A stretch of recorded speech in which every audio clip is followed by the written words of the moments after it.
This channel does not promote any violence, harmful, or illegal activities. All content provided by this channel is meant for an educational and information purpose only. BNP অনেকদিন ধরেই তারা চাইছে যে রাজপথে নামার একটা প্রক্রিয়া করছে এবং নির্বাচনে যখন লাস্ট যে নির্বাচনে শেখ হাসিনা নির্বাচন দিয়েছিল সে নির্বাচনে তারা অংশগ্রহণ করেনি। তার কারণ 2018 নির্বাচনে ব্যাপক রিগিং এর কারণে। এটা ঠিক 15 বছরে শেখ হাসিনা শাসনকালে সবচেয়ে যে বিভিন্ন মানবাধিকার লঙ্ঘন হোক, গুম খুন বা নানা রকম রাজনৈতিক ভাবে যারা সক্রিয় ছিল তার নাম হচ্ছে Bangladesh nationalist party. Bangladesh nationalist party তারা দীর্ঘদিন ধরে লড়াই আন্দোলনটা তারা চালিয়েছে এবং জুলাই আগস্টের সময় শেখ হাসিনা বিরোধী যে আন্দোলনটা সে আন্দোলনে তারা অনেক সক্রিয় ভূমিকা রেখেছিল এবং তারপরে যখন ছাত্র সমন্বয়করা যখন ক্ষমতায় অধিষ্ঠিত হয় ডক্টর ইউনূস আছে, প্রথম দিকে ডক্টর ইউনূসকে তারা সময় দিতে চেয়েছিল একটা কার্যকরী সময়, যে সময়ের মধ্যে আনুষঙ্গিক কিছু সংস্কার করে দ্রুত যাতে নির্বাচনে যায়। কিন্তু প্রথম থেকে ডক্টর ইউনূসের বা হচ্ছে সেনাবাহিনী একটা তাদের সুবিধা মতো একটা অ্যাসেস তারা করেছিল। তারা 1.5 বছরের একটা সময়সীমা বলেছিল, সেই হিসাবে ডিসেম্বর মাস হয় এবং ডক্টর ইউনূস কখনো বলছেন ডিসেম্বর, কখনো বলছেন জুন মাস। এবং জাতীয় নাগরিক পার্টি তৈরি করেছে এই সার্জিস আলমরা, তারা নির্বাচনের ব্যাপারে তারা নির্বাচন চায় কিন্তু আওয়ামী লীগ ছাড়া নির্বাচন করতে হবে। অর্থাৎ বাংলাদেশের রাজনীতির মূল চালিকা শক্তি হিসেবে আওয়ামী লীগ এবং বিএনপিকে ধরা হয়। তার মধ্যে আওয়ামী লীগকে নির্বাচনেই দাঁড়াতে দেবে না, এটা হচ্ছে তাদের স্বপ্ন।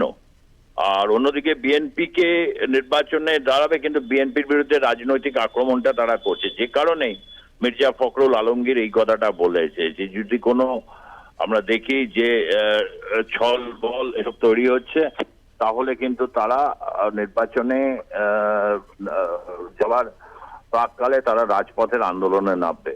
এই রাজপথের আন্দোলনে কিন্তু আওয়ামী লীগ যেমন সবচেয়ে সক্রিয় থাকে এবং বিএনপি তারাও রাজপথের এই আন্দোলনে যথেষ্ট সক্রিয় থাকে এবং এই হুঁশিয়ারি তারা দিয়ে রাখলেন। তার কারণ ডক্টর ইউনূসের মতিগতি ভালো নয়। ডক্টর ইউনূস নানাভাবে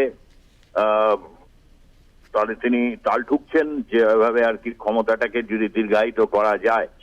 অন্যদিকে আবার কখনো কখনো তিনি এটাও বলছেন যে তিনি ক্ষমতার জন্য লালায়িত না, দীর্ঘ একটা দ্রুত নির্বাচন দিয়ে তিনি চলে যেতে চান। আবার কখনো কখনো তিনি বলছেন যে আগে সংস্কার। অর্থাৎ সব মিলিয়ে তিনি সমন্বয়কদের অঙ্গুলি হিলনে চলছেন এবং সমন্বয়করা আবার চলছে হচ্ছে বিদেশি বিভিন্ন রকম শক্তির এরকম কথা তাদের শোনা যাচ্ছে।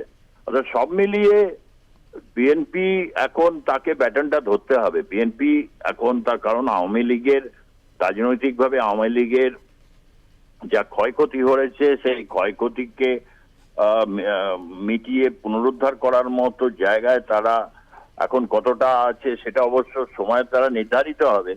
কিন্তু বিএনপি তারা তাদের কোনো শীর্ষ নেতৃত্ব জেলে বন্দীও নয়। তাদের যারা দীর্ঘদিনের সিনিয়র লিডার রয়েছেন তারা যদি সত্যিকারের একটা রাজপথের এরকম আন্দোলন আগামী দিনে গড়ে তোলেন তাহলে তাদের রাজনৈতিক ভবিষ্যৎ উজ্জ্বল হবে। তার কারণ 5ই আগস্টের পর দ্রুত নির্বাচন হলে কিন্তু তখন যে ওয়েভটা ছিল সেই ওয়েভে বিএনপির নির্বাচনে ক্ষমতা আসা তখন প্রায় নিশ্চিত ছিল। কিন্তু যত দীর্ঘায়িত হচ্ছে তত কিন্তু বাংলাদেশের মানুষ শেখ হাসিনার সময়কালকে তারা তুলনায় টানছেন এবং সেই সময় যে আর্থিক সমৃদ্ধি এবং একটা উন্নয়নশীল দেশ হিসাবে বাংলাদেশ যে একটা তকমা পাচ্ছিল সেই তকমাটা কিন্তু আবার লোকের মধ্যে ঘুরে ফিরে আলোচনায় ফিরে আসছে এবং সেটাতেই প্রমাদ গুনছে বিএনপি। কারণ তারা দীর্ঘদিন ক্ষমতার বাইরে, তারা ক্ষমতায় ফিরতে চান এবং ডক্টর ইউনূসকে তারা অন্তরায় মনে করছে। তাদের এই ক্ষমতায় আসার প্রশ্নে তিনি যথেষ্ট সক্রিয় ভূমিকা যে রাখছেন না, সেটা কিন্তু এই কথা থেকে পরিষ্কার হচ্ছে। পারমিতা, বেশ, অনেক ধন্যবাদ আমাদের সঙ্গে কথা বলার জন্য। আমাদের এডিটর ইন চিফ সুজিত চট্টোপাধ্যায়ের সঙ্গে আমরা কথা বলছিলাম।